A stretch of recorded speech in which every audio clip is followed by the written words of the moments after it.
Karena apa? Karena logik sosiologisnya nggak bisa. Prabowo dan Gibran ini menang satu putaran nggak bisa. Bahkan harusnya mereka nggak bisa masuk putaran kedua. Nggak mungkin bapaknya nggak nolong anaknya.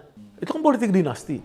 Cina di sini, Cina yang sekarang ini, komunisnya ini, dia hanya membiayai cukong-cukong yang ada di Indonesia, orang-orang kaya di Indonesia, untuk semakin menguasai Indonesia. Oligarki. Kalau Cina ini makin kuasa di sini, dia pasti anti demokrasi dan HAM. Pasti pemimpinnya itu, siapapun pemimpin yang dia berkolaborasi dengan Cina, pasti nangkapin orang-orang kayak saya. Saya pasti sering masuk penjara. Ya sekarang sama, buat saya lebih kejam Jokowi daripada Soeharto. Iya, buat saya ya, itu saya udah nyatakan berkali-kali bahwa dia lebih kejam karena apa? Karena dia tuh tidak memandang aktivis politik seperti saya dengan penghormatan.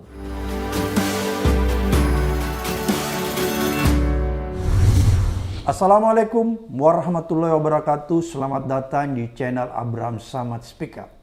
Seperti biasanya hari ini saya menghadirkan narasumber yang luar biasa. Ini sahabat kita semua. Sebenarnya walaupun saya tidak memperkenalkan beliau ini sudah terkenal karena ini aktivis Dr. Sahiganda Nainggolan. Assalamualaikum. Waalaikumsalam warahmatullahi. Sehat Bung Saganda? Alhamdulillah. Gimana Pak Abraham, sehat ya? Sehat Bung Saganda. Ini ada fenomena yang menarik. Kalau kita lihat ini kan semakin dipermantap, semakin di follow up terus bahwa satu putaran. Seolah-olah survei satu putaran itu diperbesar. Bahwa nanti paslon tertentu nih, katakanlah Prabowo Gibran akan memenangkan pertarungan Pilpres ini satu putaran. Menurut Bung Saganda nih, sebagai seorang pengamat, maupun sebagai seorang aktivis, apakah ini survei sengaja dikeluarkan ya, atau katakanlah sengaja dibuat-buat untuk mempengaruhi persepsi orang? Ya, terima kasih. Jadi menurut saya sih kan semua survei ya mengatakan bahwa Prabowo itu di angka sekitar 40%. Iya, itu realnya. Average 40. Iya. Ini sudah mau sebulan lagi pemilihan. Oke. Padahal Prabowo sendiri tahun 2019 44,5%. Oke. Perolehan dia. Iya. Artinya dia tidak pernah mencapai angka itu. Oke. Yang kedua, dia bersama Jokowi karena quote and quote kan sekarang ketua tim sesnya Jokowi, quote and quote ya, tanda petik ya. Ketua tim sukses. Ya, yang karena ada anaknya ya. Karena ada anaknya. Ya. Itu konsekuensi ya, nggak mungkin ini. Jadi harusnya mereka kan 100%. Sudah mendekati. 100% kan berdua kan? Ya kan yang dulu 2019 itu yang satu 44,5, yang satu 5,5. Harusnya. Tapi kan sampai sekarang nggak bisa. 40% dia mati di 40%. Artinya dari segi itu ya rakyat itu sebenarnya tidak punya kejutan lagi terhadap Prabowo. Karena ini kan sudah berdua nih. Ya dulu, tidak ada kejutan lagi atau sudah bosan? Ya maksudnya karena nggak ada kejutan dia nggak bisa naik lagi dari angka itu. Kalau angka itu kita percaya di angka 40 itu, jadi nggak ada. Jadi artinya seandainya pun Prabowo masuk ke putaran kedua, dia tidak akan lebih dari 40%. Wah ini menarik ini pernyataannya besar. Berarti kalau Prabowo masuk di putaran kedua dia nggak bisa sampai 40%. Enggak, Prabowo kalah ya? Kalah karena dia di angka itu aja. Prabowo tuh mati di angka 40%. Karena harusnya dia itu sekarang sudah di angka yang lama, 44,5, harusnya bisa nembus kalau ada suara Jokowi. Nah ini kan berarti kan dia tidak mencapai itu. Padahal semua jurus sudah dilakukan, ini nggak ada lagi. Sebenarnya nggak ada yang menjadi alasan untuk dia bisa naik lagi dari 40, kan nggak. Yang kedua, secara logik sosiologis, saya sudah mengatakan yang bisa meraih satu putaran secara sosiologis harusnya Anies dan Muhaimin, karena di situ ada penggabungan kekuatan Islam modernis dan kekuatan Islam tradisional, so-called, dan kekuatan Islam yang sedang transformatif, itu sebenarnya di Indonesia sudah mencapai lebih dari 60%. Menurut riset-riset yang ada bahwa Indonesia ini dulu ya Islam itu tidak bisa mayoritas dari 50%, kultural dan ini pemikiran, tapi setelah modernisasi terjadi selama Orde Baru dan sampai kemari, ya itu Islam itu sebenarnya sudah 60% yang dia disebut politik identitas. Tapi Islam secara keseluruhan itu 87% di Indonesia. Nah kalau 60%-nya itu bisa digarap dalam suasana sekarang ini, yang punya potensi cuman Anies dan Muhaimin. Gitu loh, karena strong identity terhadap Islam itu. Oke. Ya kan? Nah, kalau Ganjar dan Mahfud ya itu tidak bisa karena Ganjar itu strong di kelompok nasionalis yang sekarang terpecah dengan pindah sebagian ke Gibran kelompok itu, dan kemudian Mahfud tidak terlalu strong mewakili Kelompok politik Islam gitu loh. Jadi sebenarnya yang bisa satu putaran itu secara logik sosiologis ya, ini teorinya logik sosiologis adalah Anies dan Muhaimin. Problem pokoknya ini kan kenapa kelompok dari 02 selalu memompakan isu satu putaran. Oke. Iya kan? Nah, maka kemungkinan itu mereka memang bekerja melakukan satu langkah-langkah rekayasa ya agar bisa kekuatan-kekuatan kekuasaan yang mereka punya ini ya bisa melakukan gerakan ke bawah. Misalkan apa? Misalkan baru-baru ini ketua kepala-kepala desa apa segala diundang ke istana, misalnya kayak gitu ya. Walaupun penjelasan daripada pemerintah bahwa itu adalah untuk pertemuan wajar pemerintah, tapi buat saya sebagai pengamat itu pasti ada maksud lebih daripada sekedar urusan pemerintahan ya, undang-undang desa dan lain. Karena apa? Karena ada janji perpanjangan masa jabatan kepala desa. Jadi ada iming-iming di situ. Ada bargaining Dan lain-lain. Ya, mereka kelihatannya karena tadi dari sisi politik identitasnya itu tidak bisa menggerakkan orang, seperti Muhaimin kan menggerakkan pesantren-pesantren secara masif. Begitu juga Anies Baswedan, kelompok-kelompok Islam. Nah, kalau Prabowo dan Gibran, kalau dia misalkan tidak bisa menggerakkan itu, maka dia pasti menggerakkan infrastruktur kekuasaan. Ya, karena apa? Karena mereka berkuasa kan. Berkuasa bisa menggerakkan. Misalkan apa urusannya, misalkan Prabowo misalkan membuat bedah rumah di daerah Tanjung Priok sana misalkan. Ya kan, kalau orang seperti Prabowo sebagai Menteri Pertahanan sekarang harus berbicara tentang bagaimana Indonesia mempersiapkan diri menghadapi global konflik, global war, global insecurity dan lain-lain. Misalnya seperti itu kan. Sebelum kita bicara ke situ, Bung Saganda, saya mau tanya. Berarti konkretnya isu satu putaran yang digembar-gemborkan, yang terus digaungkan, disiarkan bahwa Prabowo akan menang satu putaran, itu bohong. Survei-survei yang mengunggulkan bahwa Prabowo akan menang satu putaran. Kan itu banyak tuh survei-survei. Enggak, itu propaganda. Oh, propaganda. Propaganda agar itu bisa dicapai melalui satu upaya social engineering. Social engineering. Iya. Oh, jadi itu propaganda ya? Propaganda. Supaya nanti kalau misalnya dilakukan kecurangan-kecurangan, itu bisa terjustifikasi. Ya, itu kalau dilakukan kecurangan itu kan spektrumnya luas. Ada model yang memanfaatkan, saya bilang tadi, kekuasaan. Misalkan politik bansos. Itu tidak boleh sebenarnya bansos itu dijadikan alat politik. Misalkan sekarang terjadi diskursus antara melanjutkan bansos, karena bansos kan ditingkatin sekarang, atau misalkan menunda bansos seperti itu. Ini kan jadi polemik nih sekarang karena apa? Karena tiba-tiba urusan bansos ini diangkat ke permukaan. Jadi bansos ini bisa nanti menjadi alat politik untuk suara, ya kan? Kemudian kepala desa, ya kan? Kemudian nanti misalkan instrumen-instrumen hukum dan lain-lain. Kemudian bagaimana yang sifatnya negatif membatasi kelompok-kelompok yang seperti Anies di 7 daerah dia dibatasin untuk bisa geraknya itu, misalnya seperti itu, meminjam punya publik kan sebenarnya kan, yang Prabowo bisa pakai, kenapa Anies tidak bisa pakai, misalnya seperti itu. Jadi itu salah satu bentuk kecurangan ya? Ya itu bisa dikategorikan, tapi pastinya itu harusnya Bawaslu kan, yang harusnya memanggil itu. Nah, nggak tahu kasus di Boyolali itu bagaimana misalkan terhadap pasangan 03, itu relawan Ganjar. Relawan Ganjar yang digebukin oleh tentara. Cuma menurut tim daripada 03 yang Jenderal Andika Perkasa, Purnawirawan, ya, dia mengatakan bahwa statement daripada Dinas Penerangan Angkatan Darat yang di sana di Jawa Tengah itu misleading. Ya, misleading karena dia bilang itu spontan. Nah, Jenderal Andika Perkasa kan mengatakan bahwa itu tidak spontan. Itu betul-betul ya memang mereka dikejar dan dipukulin misalnya kayak gitu. Itu kan ini kan yang saya omong ini terjadi di publik. Jadi bisa aja itu kombinasi antara membuat suasana takut di masyarakat, ya kan, kemudian memberikan quote and quote sogokan politik dan lain-lain untuk mencapai menang satu putaran itu. Karena apa? Karena logik sosiologisnya nggak bisa. Oke. Prabowo dan Gibran ini menang satu putaran nggak bisa. Nggak mungkin. Bahkan harusnya mereka nggak bisa masuk putaran kedua Wah, secara logik sosiologis. Ini menarik nih. Barusan ada Iya. pengamat yang menyatakan bahwa kalau logik sosiologisnya justru pasangan Prabowo Gibran nggak masuk putaran kedua ya. Nggak bisa, karena mereka mau dulang suara dari mana? Nggak ada. Karena basisnya itu, yang saya sering bilang itu kan basis nasionalis yang dulu terkait dengan merah.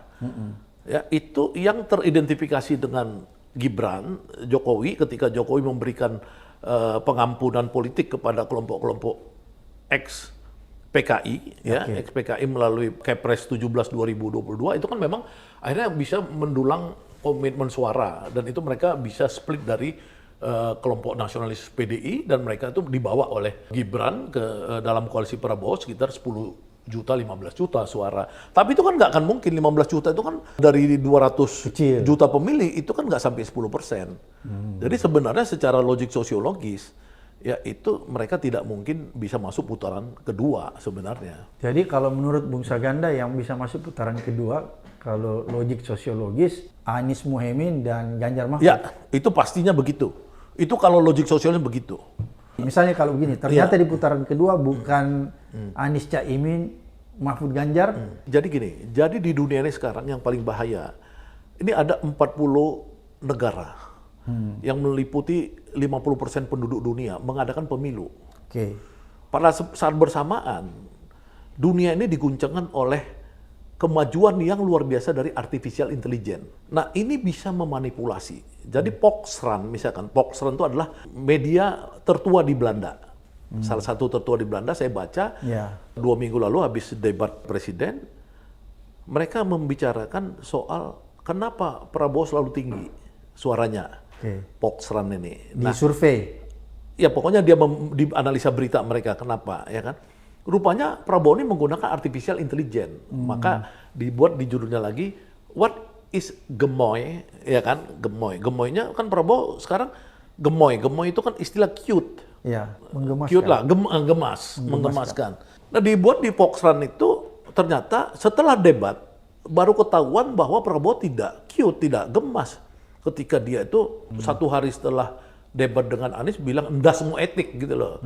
Ya kan, dan kemudian di dalam debat itu dia kelihatan lah dia itu tidak orang yang cute. Oke. Nah, maksud saya itu dunia sekarang ini, rakyat ini bisa dipabrikasi dengan kekuatan artificial intelligence. Oke. Medsos, media sosial, Internet of Things, Big Data dan lain-lain yang bisa mencuci otak rakyat kita dengan, jadi tadi di sini satu ada yang soal yang saya sebut logik sosiologis, ya satu lagi ada pabrikasi tadi.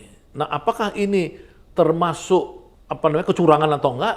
Ini memang harus kita lihat yang ini ya, yang ini. Jadi misalnya gini.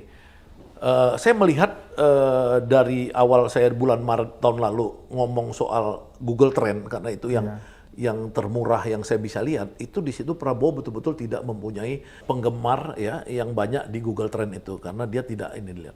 Tapi lama-lama Prabowo tinggi juga, udah mengimbangin Anies sekarang. Oh gitu. Di Google Trend ini artinya apa? Artinya kan ada rekayasa, bisa jadi rekayasa, maksudnya saya ulangin, bisa jadi rekayasa algoritma. Karena algoritma itu bisa direkayasa juga. Oke. Nah, artinya Prabowo ini betul-betul investasi yang cukup serius pada dunia artificial intelligence untuk membuat algoritma nama dia naik dan lain-lain. Bergerak. Nah, apakah rakyat ini nanti misalkan kegoda dengan itu bisa jadi. Bisa jadi. Nah, tapi yang soal kecurangan tadi, menurut saya, itu potensinya besar terjadi karena kita melihat dari mulai kasus Mahkamah Konstitusi, itu kan udah nyata-nyata kecurangan.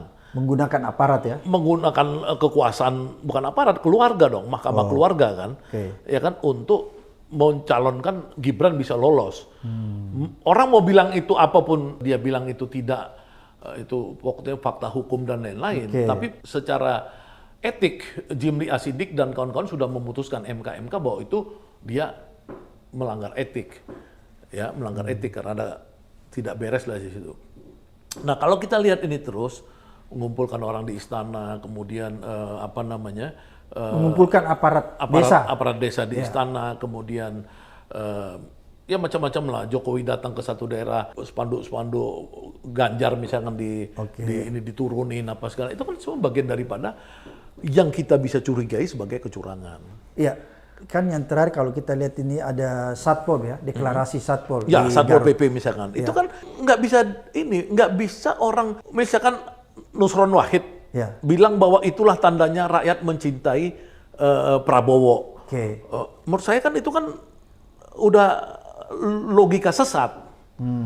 Ya kan, karena kalau Satpol PP, baik dia Satpol PP secara dia kontrak, kan katanya dia bukan yang ini masih kontrak, status kontrak atau apa, itu udah pasti salah.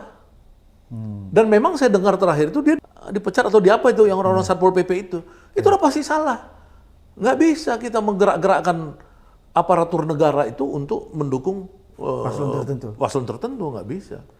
Kalau Bung Saganda lihat ada nggak fenomena sekarang ini menggunakan aparatur ya untuk mencalonkan paslon tertentu? Ya pastinya. Ya kan tadi Bang Saganda bilang aparat desa dikumpulkan, terus ada kejadian Satpol PP di Garut. Apakah fenomena-fenomena ini memperlihatkan kepada kita semua bahwa ini ada tangan-tangan yang memainkan sehingga aparat-aparat yang seharusnya netral itu lambat laun itu bisa mendukung paslon nomor 2 misalnya?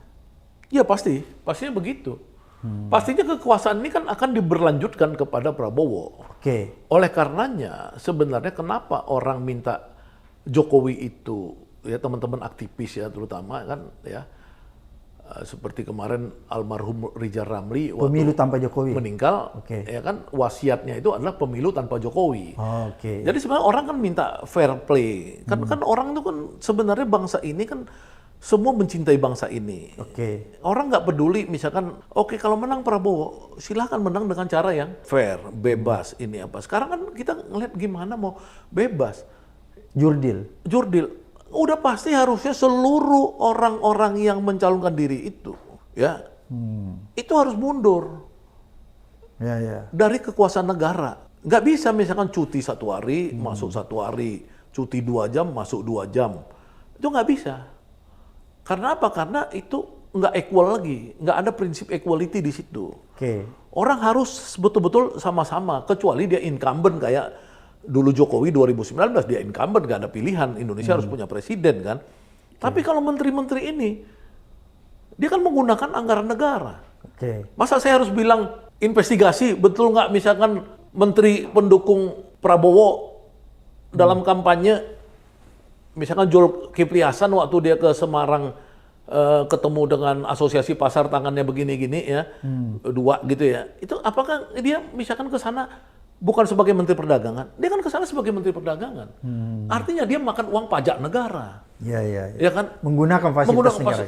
Iya kan, itu pajak kan, pajak dari kita-kita. Kaum buruh, kaum tani, apa semua itu kan kita belanja, beli apa semua kan kena pajak. Dan itu digunakan oleh mereka. Kan nggak fair dong. Harusnya mereka itu betul-betul fair. Gunakan dong uang logistik sendiri. Misalkan ketika Prabowo menyumbang 15 miliar kepada Rini Suwandi di Purwakarta, ya, apa koperasi apa namanya ya, yang semua pesertanya pakai 02 kan, pakai 2 di sini kan. Kan harus kita tanyakan kesananya Prabowo tuh pakai perjalanan dinas nggak? 1. Yang kedua, 15 miliarnya itu dicatat dari mana? Ya kan, kalau dia uang pribadi kecatat nggak di Bawaslu, di KPU misalkan. Kalau enggak misalkan uang dari mana? Misalnya gitu. Itu kan rakyat butuh kepastian semua. Ya semua calon tentunya, tapi yang jelasnya kenapa kita sorot 02, karena 02 ini ya bagian daripada yang didukung oleh Jokowi. Kan udah diklaim oleh Erlangga Hartarto, oleh Zulkifli Hasan dan lain-lain bahwa udah pasti bahwa 02 ini didukung oleh Jokowi. Hari ini semua beritanya begitu kan. Di endorse ya? Di endorse, didukung, betul-betul didukung gitu. Jadi artinya ini kan ada potensi di mana ya kekuasaan negara tadi digunakan gitu. Oh, jadi Bung Saganda ingin katakan bahwa kalau menurut kacamata Bung Saganda sebenarnya Pilpres kali ini agak susah kita berharap bahwa dia berjalan fair. Gitu. Right, ya susah. Nggak mungkin, saya udah bilang berkali-kali, nggak mungkin bapaknya nggak nolong anaknya. Itu kan politik dinasti. Nggak mungkin. gitu loh. Jadi ya udah kita harus mengawasin aja karena dia bilang silakan awasin, ya udah kita awasin gitu loh. Oke. Jadi peran masyarakat harus diperkuat. Peran ya? masyarakat, peran masyarakat, netizen dan lain-lain itu harus kencang terus gitu, bongkar aja terus. Gitu. Oke, Bung Saganda, menarik nih. Sebentar lagi besok kita akan melihat ada debat kedua Ya, capres. ya, Dan temanya lebih menarik nih, Bung Saganda. Masalah pertahanan keamanan dan geopolitik. ya. Bisa nggak Bung Saganda memberi sedikit penjelasan ya, kira-kira analisisnya mengenai geopolitik dari ketiga calon ini kira-kira? Ya, maksudnya gini. Apa Pertama yang kan, kira-kira bisa dielaborasi? pertama tantangan globalnya dulu kita lihat. Ya kan, tantangan global ini sekarang dengan kasus Palestina dan Israel ini, itu perang itu udah di dua tempat secara besar. Satu di Eropa antara Rusia dan Ukraina. Orang tadi pikir itu cuma distraction Oke. untuk menarik perhatian Amerika ke Eropa, meninggalkan Asia. Ya, hanya itu. Tiba-tiba muncul lagi di Palestina. Palestina. Udah 2 titik. Oke. Ketegangan di Laut Cina Selatan antara Taiwan dan Cina tidak berkurang sampai sekarang. Itu tantangan besar bahwa ini terjadi ketegangan yang sangat dahsyat sekarang. Ketegangan ini tidak main-main karena berdampak pada ekonomi. Ya, kita udah tahu di Ukraina dan Rusia udah terjadi dulu harga energi naik dan lain-lain. Di sini di kawasan ini, ya kita lihat dengan adanya Palestina dan lain-lain, ini membuat orang-orang Islam di seluruh dunia, ya itu melihat sekarang itu Amerika dan Israel itu sebagai musuh bersama. Oh begitu ya. Nah, ini problem karena tadinya kita sudah melihat Amerika di bawah Joe Biden ini cukup kooperatif dalam tema-tema anti-Islamofobia. Lebih harmonis. Lebih harmonis kan gitu. Bahkan kita punya orang Indonesia di sana, siapa itu? Samsi Ali. Samsi Ali ya sebagai tokoh Islam Indonesia di Amerika Sebagai itu penasihatnya. bisa masuk jadi penasihat Joe Biden Ya. dalam urusan anti-Islamofobia. Oke. Nah, kemudian kita lihat ada 40 negara di dunia yang melakukan pemilu di 2024. Oke. Termasuk Indonesia ini. Ada Amerika, ada Taiwan, ya dan negara-negara lain banyak sekali. Dan ini lebih dari setengah populasi dunia. Dunia cemas. Kenapa dunia cemas? Karena politik ini bisa bergeser dengan pemilu. Oh, oke. Contoh Argentina. Argentina itu tadinya dia akan masuk ke BRICS, ya suatu kelompok ekonomi yang dipimpin oleh Cina dan Rusia. Oke. Sekarang Argentina balik badan, dia nggak mau karena dia nganggap dia lebih condong ke Amerika. Dengan kondisi politik ini, maka kita nggak bisa lagi bilang kita bebas aktif begitu. Ya, inilah bahayanya Indonesia. Yang kedua, itu sekarang artificial intelligence itu sekarang sudah membuat orang ragu, ya, bahwa kita ini bisa menghadapi perang-perang yang menggunakan artificial intelligence. Ya, karena artificial intelligence kemudian bisa dianggap sebagai fenomena di mana dunia ini ya bisa dikendalikan oleh robot ke depan itu. Nah, ini tantangan ini bisa tantangan bersama, bisa tantangan yang fakultatif. Oke. Termasuk di dalamnya itu ada perang semikonduktor. Oke. Yang sekarang ini ya Amerika pada tahun 2023 sudah mengeluarkan undang-undang Chips and Science. Oke. Eropa sudah juga melakukan dan lain-lain. Ya, perang semikonduktor ini ya berimpit dengan perang yang akan terjadi antara Taiwan dan Amerika karena pemasok semikonduktor terbesar ini adalah di dunia ini adalah Taiwan. Nah, kenapa saya bicara ini penting? Karena ini terkait juga dengan era digital ini. Sekarang era digital, seluruh senjata-senjata ini dikendalikan oleh chip sekarang, dikendalikan oleh artificial intelligence dan lain-lain. Jadi ini perang ini terjadi.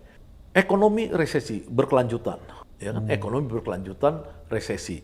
Kita nggak bisa menatap dunia ada growth yang besar. Ya, Cina sekarang lagi decline. Perang antara Amerika dan Cina sekarang dari perang dagang ke arah perang fisik itu begitu menghancurkan.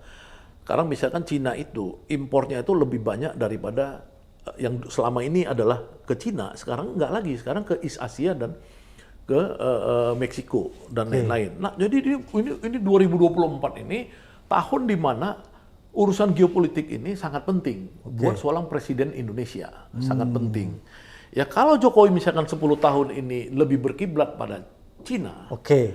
ya apakah kita akan meneruskan atau enggak?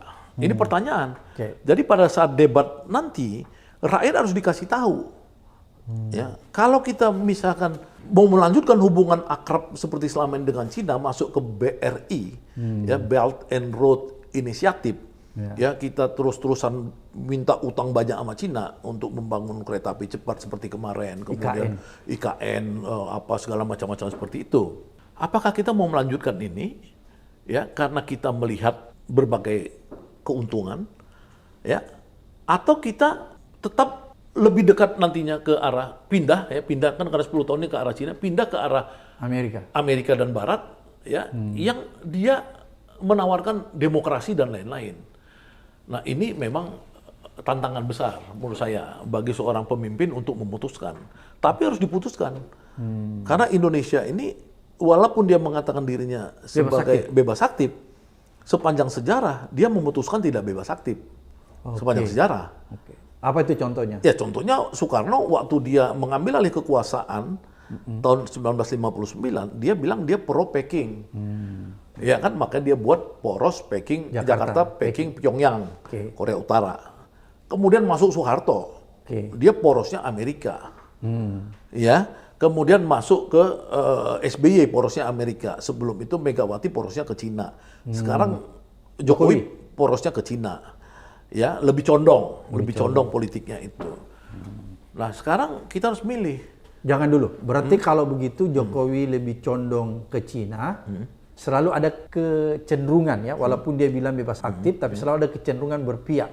Iya. Membangun poros dengan negara-negara tertentu, misalnya Cina, Amerika, Eropa. Oleh karena itu saya mau tanya, sekarang kan Jokowi itu lebih condong ke Cina. Apakah berarti nanti kalau Pak Prabowo dan Gibran itu dia akan melanjutkan? Kan dia bilang melanjutkan. Iya, karena Prabowo ini menurut saya kan tidak punya pilihan. Ya, karena dia ini kan berusaha untuk membangun hubungan dengan Amerika. Dia berusaha beli senjata F-15 atau 16 kemarin. Ya, dia ketemu dengan Menteri Pertahanan Amerika.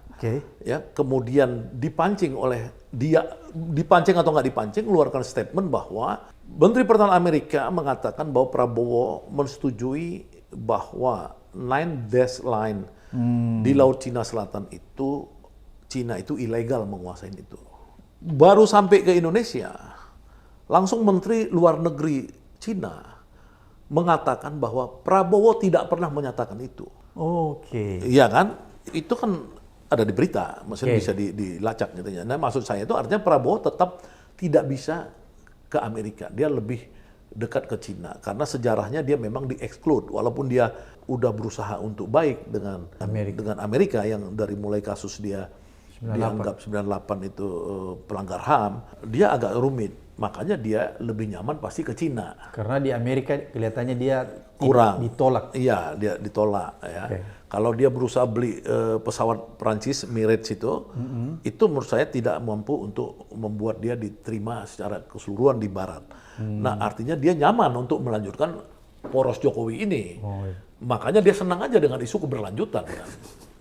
Nggak ada masalah sih, itu kan pilihan aja. Kalau rakyat Indonesia milih dia, berarti kita memang mau terus masuk ke poros Cina, ya kan? Dan itu di dunia ini sekarang Iran, Arab Saudi, kemudian Somalia dan lain-lain kan masuk ke poros Cina sekarang.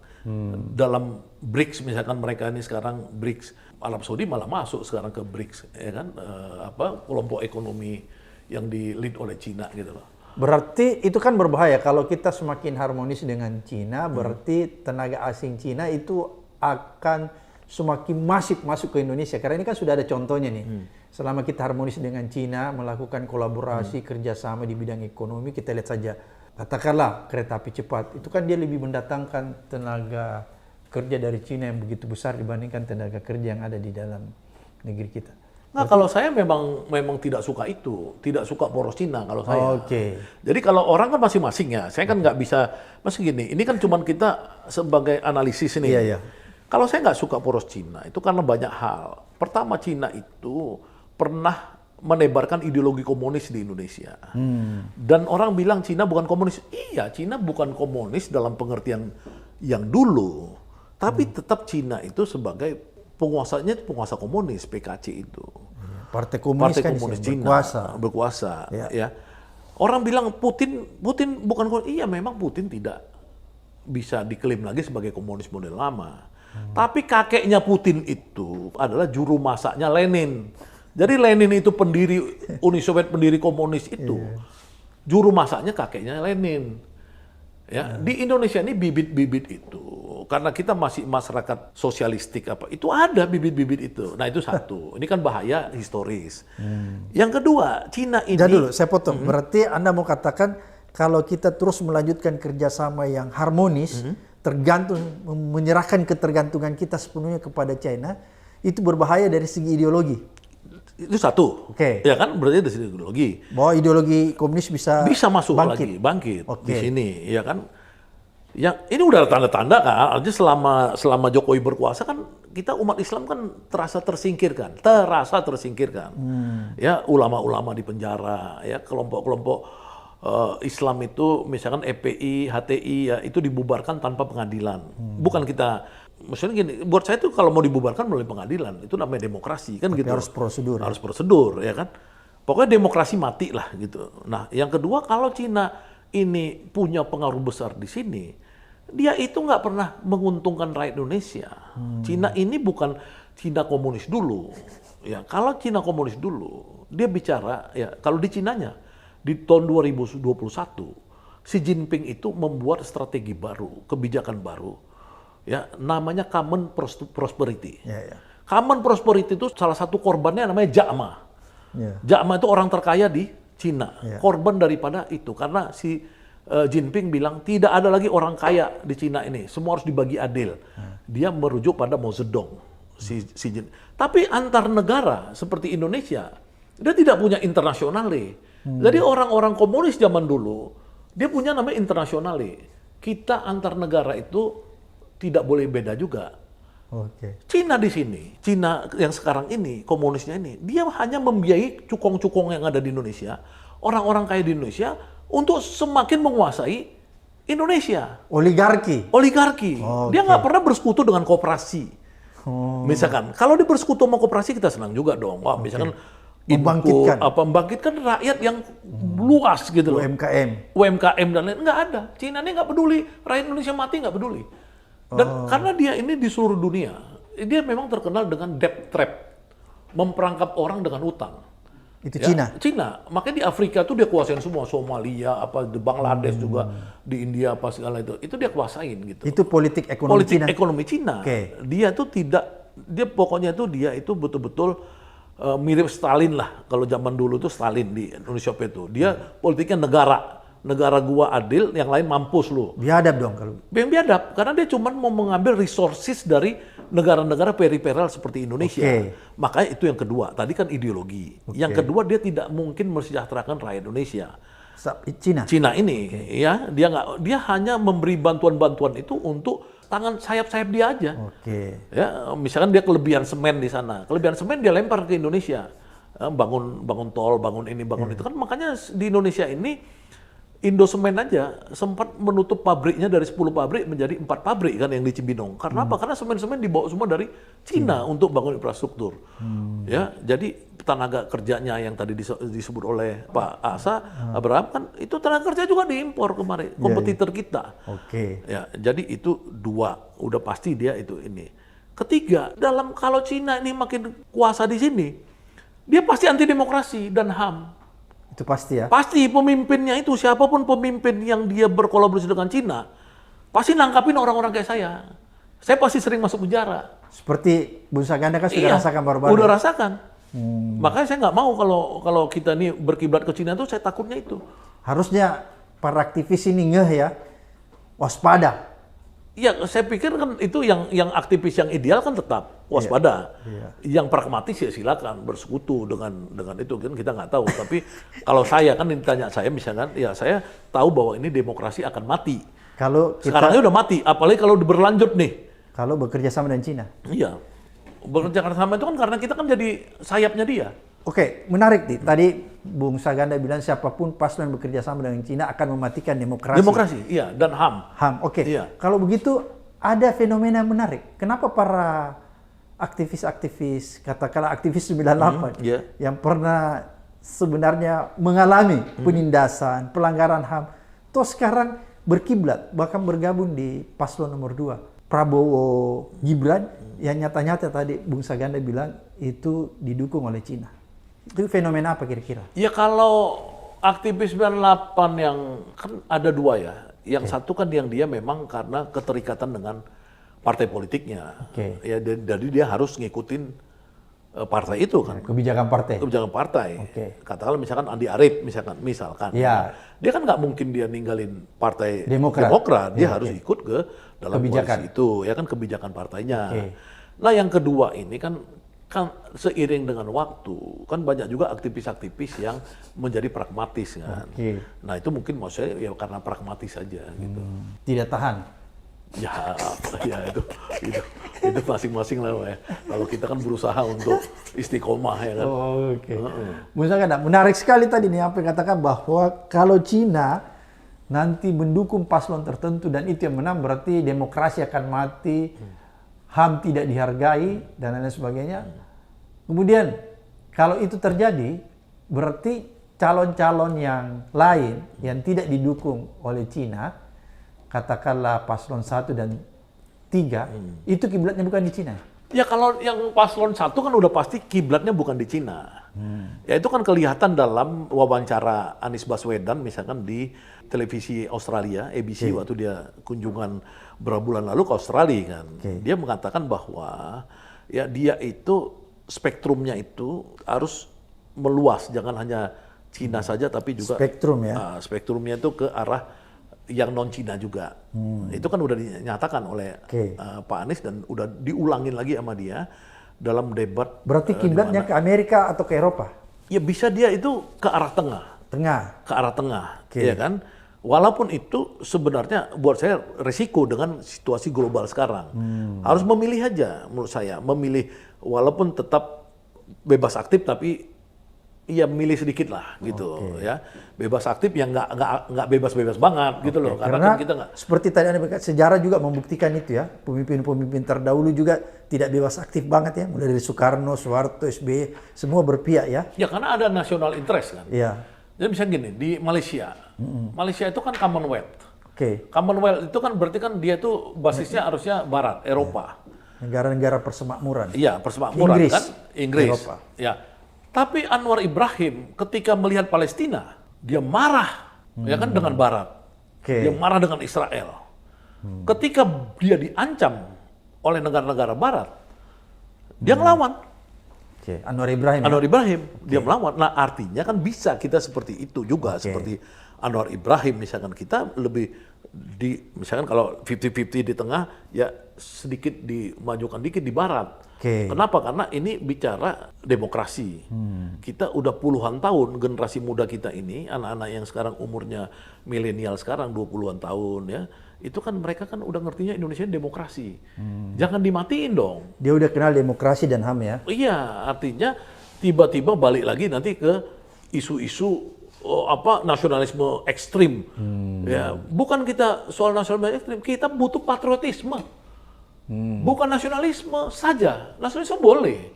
Tapi kita butuh patriotisme. Anak-anak patriotisme ini membela negara tapi juga menyukai demokrasi, kebebasan, ya itu seperti itu.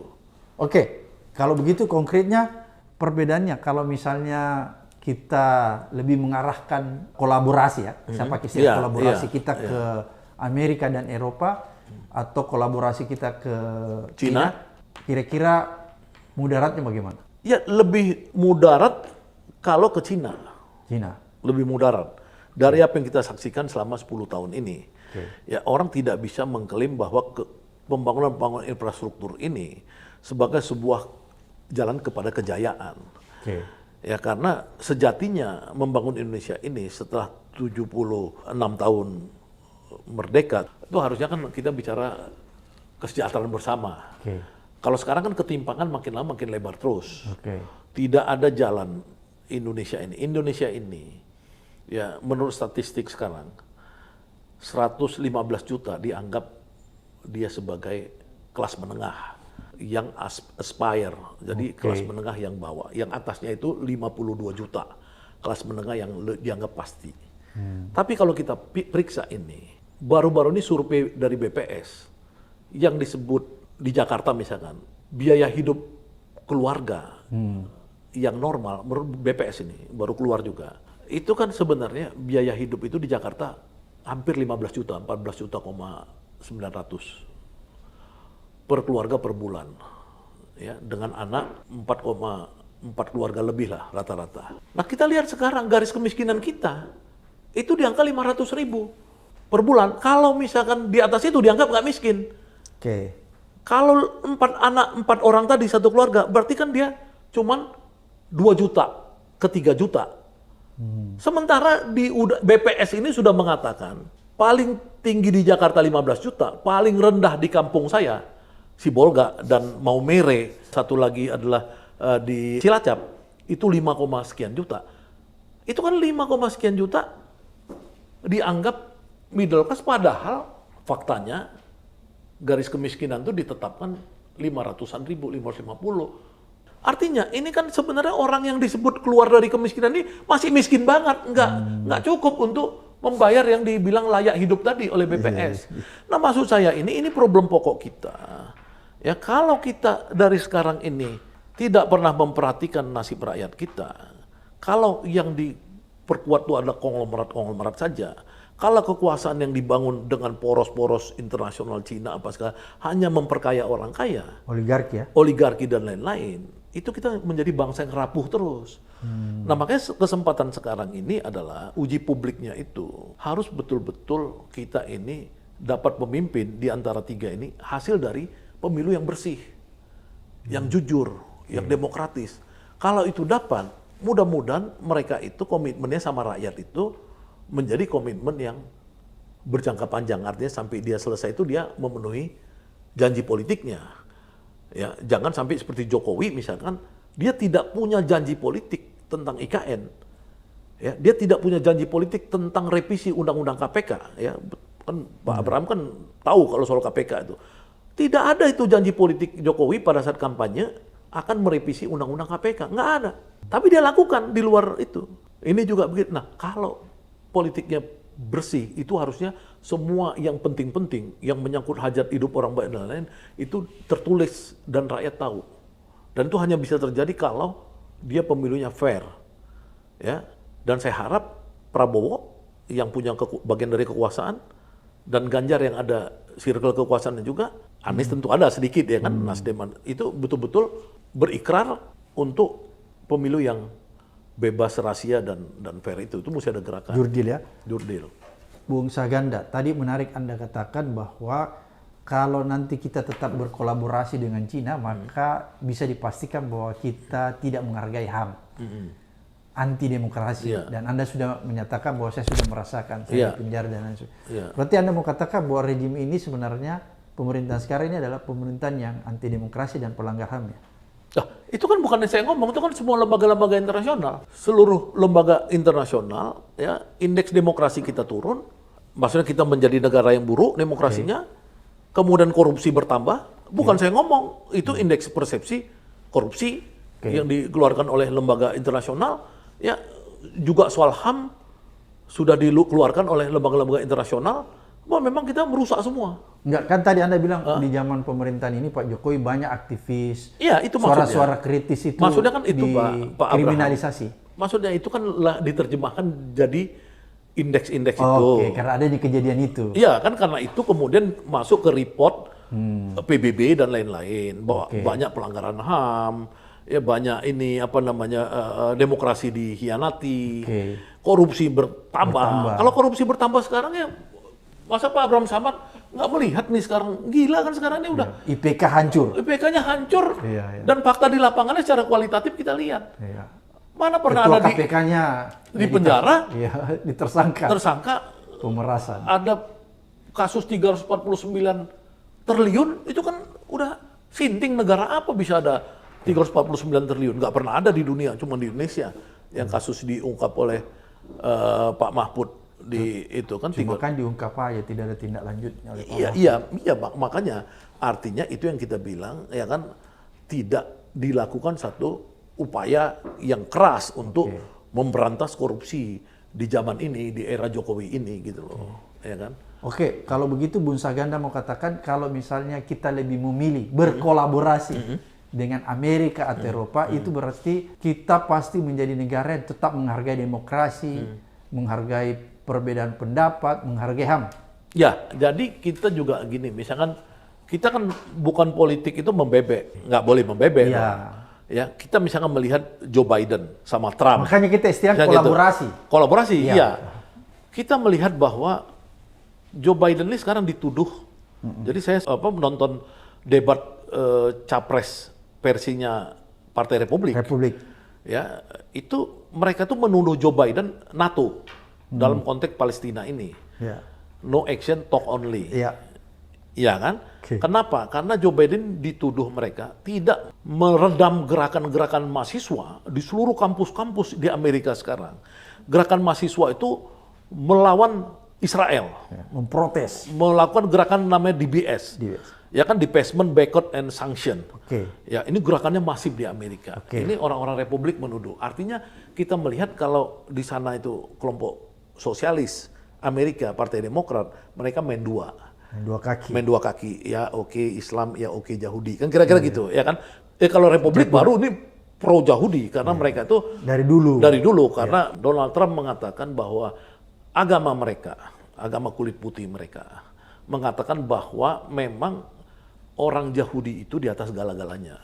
Jadi mereka itu ada keterikatan, makanya Donald Trump ketika berkuasa ingin memindahkan kedutaan mereka ya ke Yerusalem. Ya, bukan Tel Aviv dari Yerusalem. Itu kan kalau di Eropa juga baratnya harus kita lihat. Misalkan Belgia itu mengancam mengusir duta besar Israel. Irlandia dia usir duta besar Israel, dan banyak titik-titik ya. Paus Vatikan misalkan mengecam Israel. Misalnya kayak gitu. Ini kita ngelihat barat, jangan nanti kayak orang ngelihat barat seperti langsung wah ini wajahnya Amerika yang mendukung Israel, seperti itu aja. Harus kita lihat spektrumnya. Spektrum saya ini masih spektrum tidak boleh pukul rata ya. Nah, maksudnya ini tetap kita berpegang pada kita Indonesia ini sudah harus tetap mempertahankan demokrasi. Jangan kita back to era Soeharto, ya kan, Neo Orde Baru kalau istilah Megawati, Neo Orba. Janganlah balik ke sana. Oh, sekarang ini Neo Orba ya?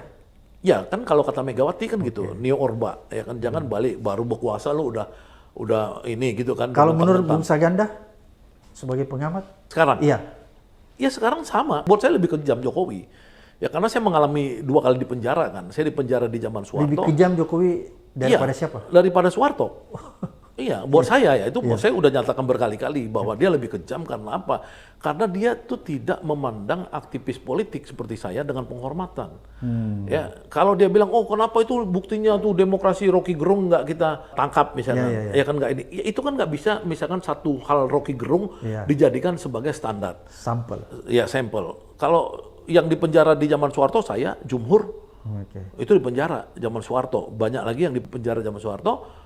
Ya, melawan seperti Hatta Taliwang misalkan dulu juga ngelawan di zaman Soeharto, Rizal Ramli yang baru meninggal ngelawan, dia juga mengalami tekanan-tekanan di zaman Jokowi. Ya, Rizal Ramli sebelum meninggal dulu kita tahu dia bilang ada polisi intelijen datang ke rumah dia, itu berita ya, ada di berita itu. Jangan dipikir saya fitnah, buka aja di Google. Nah, maksudnya itu artinya memang buat saya nih Jokowi ini pemimpin yang otoriter gitu loh. Nah, kenapa saya bilang lebih kejam ya, kalau zaman Soeharto saya itu di penjara masih diberikan tempat yang layak gitu loh. Kalau kemarin kan enggak, saya di bawah tanah di baris krim itu. Susah napas saya itu. Gitu loh. Nah, itu ukurannya ukuran saya pribadi ya. Maksudnya itu yang saya pahami gitu. Oleh karena itulah Bung Saganda mau katakan hati-hati memilih presiden nanti ya. Lihat dia lebih banyak berkiblat kemana ya? Apakah ke China atau ke Eropa atau ke Amerika, kira-kira seperti itu. Ya, dalam konteks geopolitik kan debat mereka besok itu. Saya akan pro kepada orang yang bicara tentang demokrasi, tentang HAM, tentang lingkungan hidup, ya, dan lain-lain. Yang ini tentu saja memang dia ini ada disebut sebagai orde global sekarang. Yang ini memang di-challenge oleh Cina. Ya kan, Cina ini menjadi new superpower. Dia menantang Amerika. ya kan? Oke. Nah, silakan teman-teman mau milih mana. Kalau saya milih yang orde yang ada demokrasinya, yang ada HAM dan lain.